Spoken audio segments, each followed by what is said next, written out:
Hi everyone, welcome back to another session of Bhagavad Gita. We will be doing today Bhagavad Gita chapter 2, text number 12, page 76 to 77 if you're following hardbound Bhagavad Gita as it is.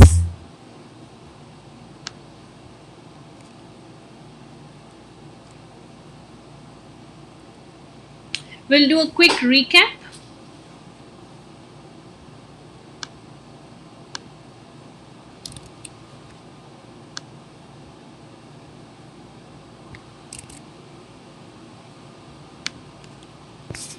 Last session we saw chapter 2, text number 10. Text number 10 is Krishna is looking at Arjuna, grief stricken Arjuna, and Krishna starts to speak after Arjuna has said that I will not be fighting this battle. Bhagavad Gita is for all. We saw that Krishna is speaking the Bhagavad Gita amidst the two armies, the Kauravas and the Pandavas. It is not only for Arjuna, but Krishna is speaking this Bhagavad Gita for all of us, so we can take it in our lives and benefit from it. We saw chapter 2, text number 11. Text number 11, Krishna says to Arjuna, Arjuna, you're talking like a learned man, although in reality you are a fool. Why is Krishna telling like that? He further explains. Krishna says, knowledge is that when you know matter and spirit side by side. And Arjuna, you have given arguments that you would not fight. You are lamenting. A wise man never laments, neither for the alive nor for the dead. Why? Because a wise man knows knowledge, and Krishna is saying knowledge means to know matter and spirit side by side. We'll see this in a little bit more detail also today, that knowledge means to know matter and spirit side by side. Agenda for today would be we will cover chapter 2, text number 12. We will see he is the maintainer. We are the individual persons. Merging into impersonal Brahman is a myth. Individuality is spiritual. And we will cover our application point number 3 today. Start with prayers. Om Ajnanatimirandhasya Jnananjana Chakshurunmilitam Yena Tasmai Shri Guruve Namaha. I offer my respectful obeisances unto my spiritual master who has opened my eyes which were blinded by the darkness of ignorance with the torchlight of knowledge. Hare Krishna, Krishna Krishna, Hare Hare, Hare Rama, Rama Rama, Hare Hare. My dear Lord, in the spiritual energy of the Lord, please engage me in your service. I am now embarrassed in being used in this material service. Please engage me in your service. Chapter 2, text number 12. The translation reads, Never was there a time when I did not exist, nor you, nor all these kings, nor in the future shall any of us cease to be. Krishna starts speaking to Arjuna, and this is the second verse. He is speaking that there is never a time that you did not exist, or I did not exist, nor these kings did not exist, and we all shall also exist in the future. That's the translation of text number 12. Let's explore further what it means. Prabhupada writes in the purport of text number 12, he is the maintainer. The He here refers to the Supreme Personality of Godhead, Krishna. He is the maintainer of innumerable living entities. Whatever we see today in the world is created by Krishna, including us, the living entities, and He is maintaining us and whatever we see in the nature. In specific, for a living entity, how is Krishna maintaining us? Krishna is maintaining us in terms of different situations. He brings in different situations in our life by which we can ripe the actions and reactions of our karma that we have created in our past. He is facilitating our individual work, and whatever work we do, we get a good or a bad reaction for the work that we do depending upon whatever work we are doing. So, Krishna is maintaining us in these ways. Krishna is the maintainer. Now, he is also alive in the heart of every living entity. Not only he is maintaining us, maintaining our external situations, our job, our life, our family, and so forth, Krishna is also living in our heart. And a saintly person is one who can see the Supreme Lord within and without. Meaning, Krishna is facilitating everything for me outside for my sustenance, and Krishna is living inside me also, and somebody who can understand this can actually attain peace.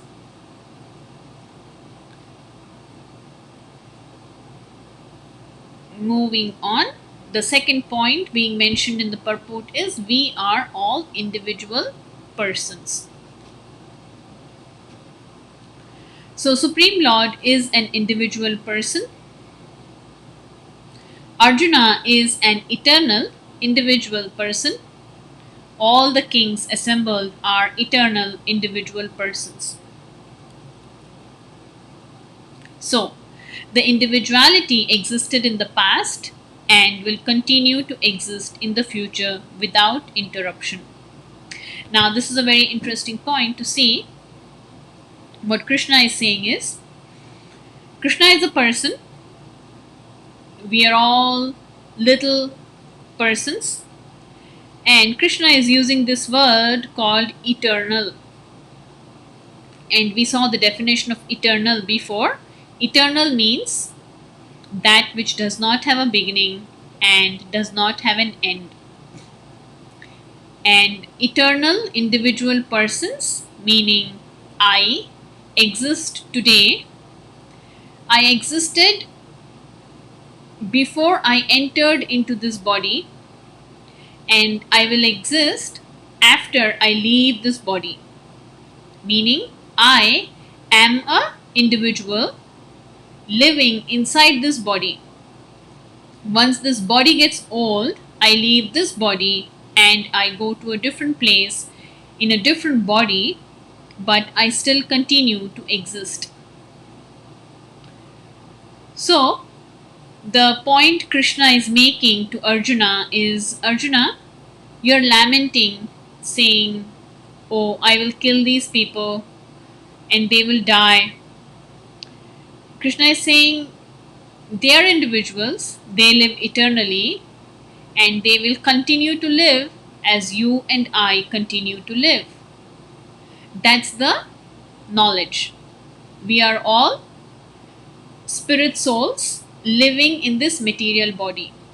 So, seeing that knowledge means to see matter and spirit side by side. That's what Krishna is explaining to Arjuna. What you see today is the body of all these people standing on the battlefield. If you kill them, the people still continue to exist because every individual is eternal. And the benefit is when they die in front of Krishna, they get liberated. So Krishna is showing Arjuna a higher reality than just Arjuna thinking that, oh, I'm killing these people.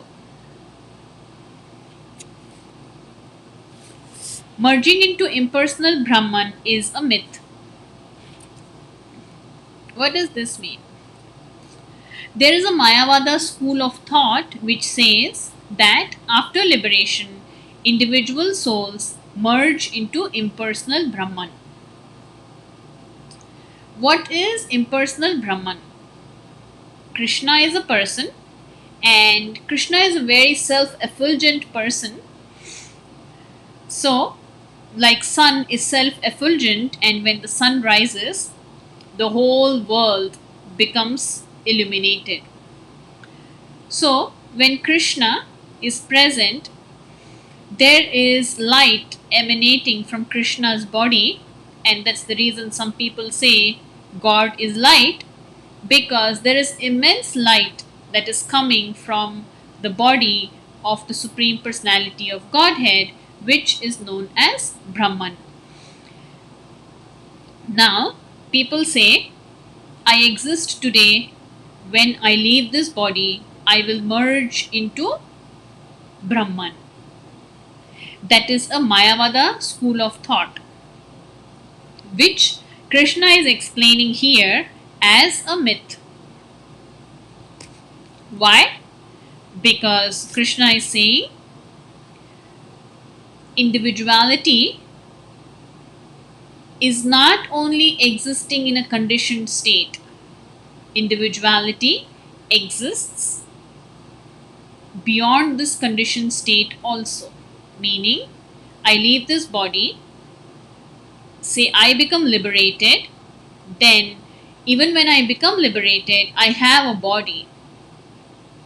Just that I am being free from the contamination that I have. So I have a liberated body. Today I have a conditioned body. When I become free from my impurities, I will have a spiritual body. Still, I am an individual. I don't go and merge in something after I leave this body. And Krishna is saying this. The statement is authoritative. Why? Because Krishna is saying Krishna is free from the 4 defects that a conditioned living entity has. Bhagavad Gita is considered valuable only because it is spoken by Krishna, who is beyond the modes of nature, beyond the defects of a conditioned soul. So if we bring Krishna down to our level and say, oh, Krishna is just a person like you and me, then Bhagavad Gita loses its value. Bhagavad Gita is valuable because Krishna is speaking Bhagavad Gita, and Krishna is not subject to illusion like we are subject to illusion. And Krishna is saying that individuality is existing before we came into this body and after we leave this body. We will be individuals. And this individuality that Krishna is explaining is spiritual. I am an individual. I have certain desires. I have certain abilities. I have certain skills. I am a person. Today, in this body, those skills, that conditioning appears in a particular way. When I leave this body, I'm still an individual, and my individuality is not dependent upon me being in this body. My individuality is spiritual, meaning my individuality is eternal. I will always remain an individual, and every other person will always remain an individual. Now, the individuality spoken about here is spiritual. How do we understand this? Understanding this is a mystery, and it can be understood, Krishna says, it can be understood by a devotee. Who is a devotee? A devotee is a person who is devoted to the teachings of Krishna. Then the question arises, how do I become a devotee? So, since the starting of these presentations, which we started from introduction of Bhagavad Gita, and today we are in the second chapter of Bhagavad Gita, we have been quoting certain application points. We have quoted application point number 1, point number 2, and today we will touch application point number 3. When we apply the teachings of the Bhagavad Gita in our life, we become a devotee. And then understanding whatever Krishna is explaining is easy. It becomes easier. Let's see our application point number 3. Application point number 3 is association. We all are individuals, we all are persons, and we have a social need to interact, to make friends with people, other people. And usually, we all have friends, no matter what our age is. People who like music, they have friends so they can learn music together. People who are of a certain age, they have friends so they can do things that they like to do together. People who are in their youth, they have friends of their age and they like to hang out together and do things together. That's our social need. And what Krishna is saying is the same thing we do as association of like-minded persons who are wanting to become devotees. We hanker to get and to have association of people who can help us remind Krishna in our life. So we can get together, whether we are a child, we are an adult, we are a youth. We can get together and we can hang around with people who want to read Bhagavad Gita, who want to practice Bhagavad Gita in their own lives, who want to apply the teachings of Bhagavad Gita in their own lives, and they want to make their life a living, walking and talking Bhagavad Gita. So such association will help us to become a devotee and to apply the teachings of Bhagavad Gita in our own life. Summary of what we spoke today is we saw chapter 2, text number 12. Text number 12, Krishna is saying, Arjuna, that you're talking like a learned person, although you're a fool because you don't know knowledge. And he's saying you're lamenting for that which is not worthy of lamentation. A wise person laments neither for the living nor for the dead. Krishna says, I am the maintainer. Krishna is the maintainer. He maintains us externally and internally.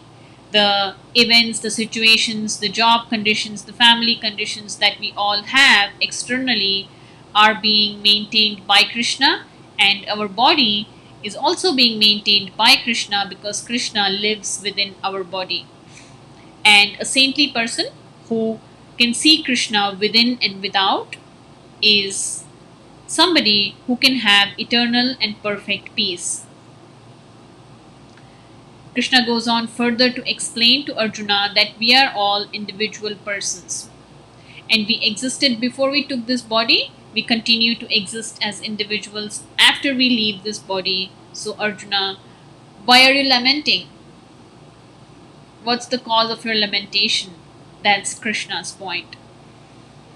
There is a myth which says after we leave this body, we merge into Brahman, and Krishna is refuting that, saying we are all individuals and we remain individuals even in our spiritual form because we are all eternal. And this individuality, Krishna explains, is spiritual. The individuality is not only present in a conditioned state, but the same individuality exists in a spiritual state. Even when we get liberated, we have a spiritual body and we serve Krishna. We have spiritual desires to serve Krishna. Application point number 3, how to get there, how to get to the point where we can always think of Krishna, serve Krishna, and understand what Krishna is telling. The key is association. We hang around, we read, we discuss Bhagavad Gita with persons who are like minded and who want to embark on this journey of understanding the teachings of Bhagavad Gita and applying them in their own lives. Please feel free to send in any comments if you have. Thank you all for watching. Hare Krishna. We will meet again. Take care. Bye bye.